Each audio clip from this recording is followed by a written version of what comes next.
Assalamu alaikum students, I hope you all are fine and safe at your homes. Today we are going to start from question number 6 to 11 of review exercise 4.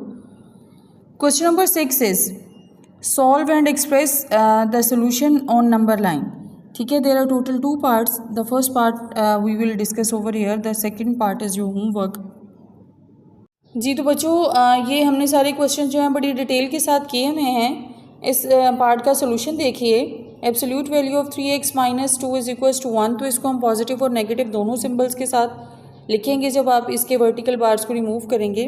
Plus minus into 3x minus 2 is equals to 1.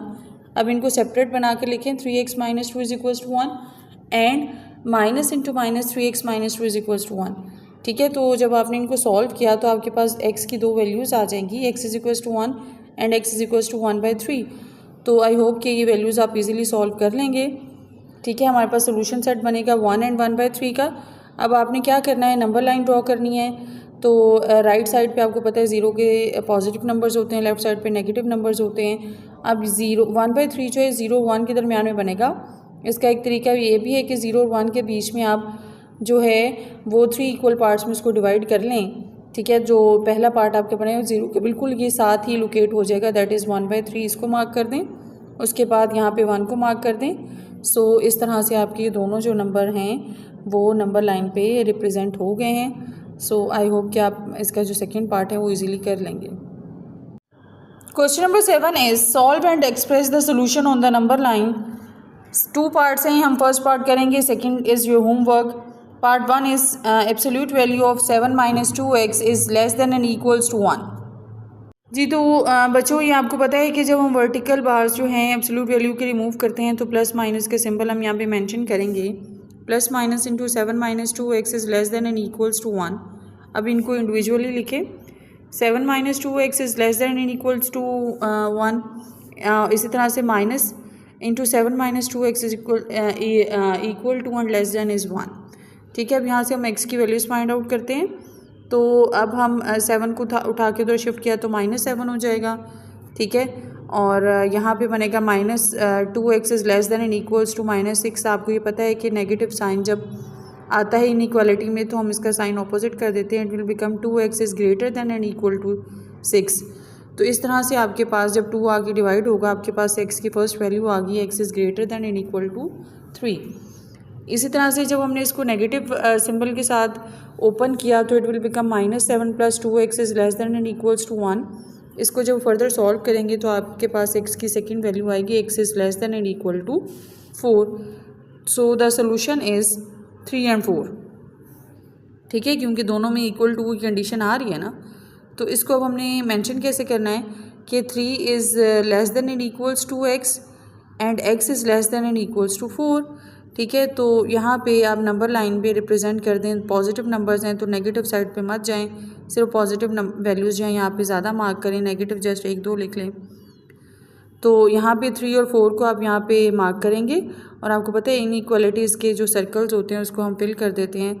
सो ये दोनों numbers यहाँ पे number line पे represent हो जाएंगे. I hope कि आप इसका सेकेंड पार्ट जो है वो ईज़िली सॉल्व कर लेंगे. Look at the question number 8. Given that f of x is equals to 3x plus 5 plus 7, you have to find the first one is f inverse of x. Then you have to find second part है इसका the value of x for which f of x is equals to f inverse of x. ठीक है, ये बहुत आसान part है. अभी आपने हमने लास्ट लेक्चर में क्वेश्चन नंबर 4 जो हमने किया था उसमें हमने इन्वर्स की वैल्यूज़ फाइंड आउट की थी. बिल्कुल उसी पैटर्न से आप इसका इन्वर्स लेंगे तो आपके पास जो फर्स्ट पार्ट में इन्वर्स का आंसर आ जाएगा, एफ इन्वर्स ऑफ एक्स की जो वैल्यू आ जाएगी और एफ ऑफ एक्स की आपको क्वेश्चन में दी हुई है. सेकंड पार्ट में आपने इन दोनों वैल्यूज़ को एक दूसरे की इक्वल पुट करके, ठीक है, दरमियान में इक्वल का साइन मार्क करके, तो आपने एक्स की वैल्यूज़ निकाल लेनी. यानी एक्स की वैल्यूज़ को एक साइड पर कर देंगे और जो कॉन्स्टेंट टर्म्स हैं वो एक साइड पर हो जाएंगी. तो इस तरह से आपके पास एक्स की वैल्यू आ जाएगी. होप सो कि आप इसको कर लेंगे. So question number 8 is your homework. Question number 9 is a company earns a profit of rupees 100 for each item sold after a fixed monthly expense of rupees 10,000. यानी एक company जो है वो 100 रुपया प्रॉफिट उसको होता है कि अगर वो एक फ़िक्स्ड मंथली एक्सपेंस करती है 10,000 का. अब function P of x is equals to 100x minus 10,000 represents the profit after selling x items। यानी यहाँ पे उसने सेल नंबर ऑफ आइटम्स जो कितने सेल हुए हैं वो अननोन है, ठीक है, उसको x के साथ रिप्रेजेंट किया। उसने कहा है कि फिर उसको प्रॉफिट इतना हो रहा है, उसके लिए उसने ये फंक्शन दिया है। अब आपने ये बताना है कि वो कितने आइटम्स हैं कि सोल्ड होने पे ये जो कंडीशन है वो इम्प्लीमेंट हो रही है। तो उसने ये भी कहा है कि आप इसको सॉल्व करते हुए प्रॉफिट को इक्वल टू 0 पुट करके सॉल्व करें। अब इसके सोल्यूशन की तरफ चलते हैं। तो यहाँ पे हमारे पास जो P ऑफ x का फंक्शन है वो हम मेंशन करते हैं 100x माइनस 10,000।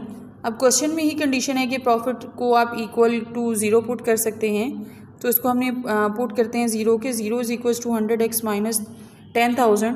तो बेसिकली यहाँ पे आपने x की वैल्यू फाइंड आउट करनी है। तो इस माइनस 10,000 को जब इधर शिफ्ट करेंगे तो पॉजिटिव हो जाएगा। 10,000 is equals to 100x। To find the value of x हम यहाँ पे 100 को इधर ला के 10,000 के साथ जो डिवाइड करेंगे तो आपके पास आ जाएगा x is equals to 100। So the answer of this question to get the break even point 100 items must be sold.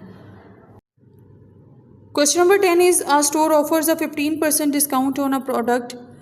Function d of p is equals to 0.85p gives the selling price after the discount of an original price p. What is the selling price of an item that originally cost rupees 2000? यानी यहाँ पे आपको बताया जा रहा है कि एक स्टोर ने जो है वो 15% डिस्काउंट दिया है किसी चीज़ पे, तो उसके लिए उसने फंक्शन दिया हुआ है डी ऑफ पी का 0.85, ठीक है। तो यहाँ पे जो सेलिंग प्राइस है डिस्काउंट देने के बाद बताई जा रही है ओरिजिनल प्राइस पे, ठीक है। तो अब आपने बताना है what is the selling price of an item, यानी इस डिस्काउंट देने के बाद उस आइटम की जो सेलिंग प्राइस है वो क्या होगी अगर उसकी ओरिजिनल प्राइस जो यहाँ पे 2000 दी हुई है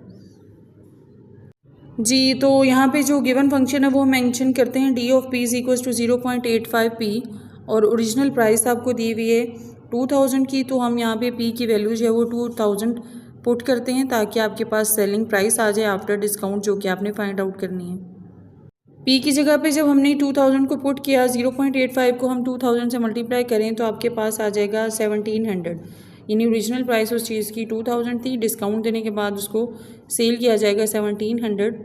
यही आपने सेलिंग प्राइस ही फाइंड आउट करनी थी। This is the answer of this question जी। तो बच्चों क्वेश्चन नंबर 11 इज़ जो होमवर्क, इसके साथ ही हमारा चैप्टर नंबर 4 जो है वो कंप्लीट हो गया हुआ है। एंड आई होप कि आप सबको चैप्टर नंबर 4 जो है वो क्लियर हो गया होगा और 100% क्लैरिटी तब आएगी जब आप उसकी सेल्फ प्रैक्टिस करेंगे। अब हम इंशाल्लाह नेक्स्ट लेक्चर में चैप्टर नंबर 5 के साथ स्टार्ट लेंगे इंशाल्लाह। टेक केयर, अल्लाह हाफिज़।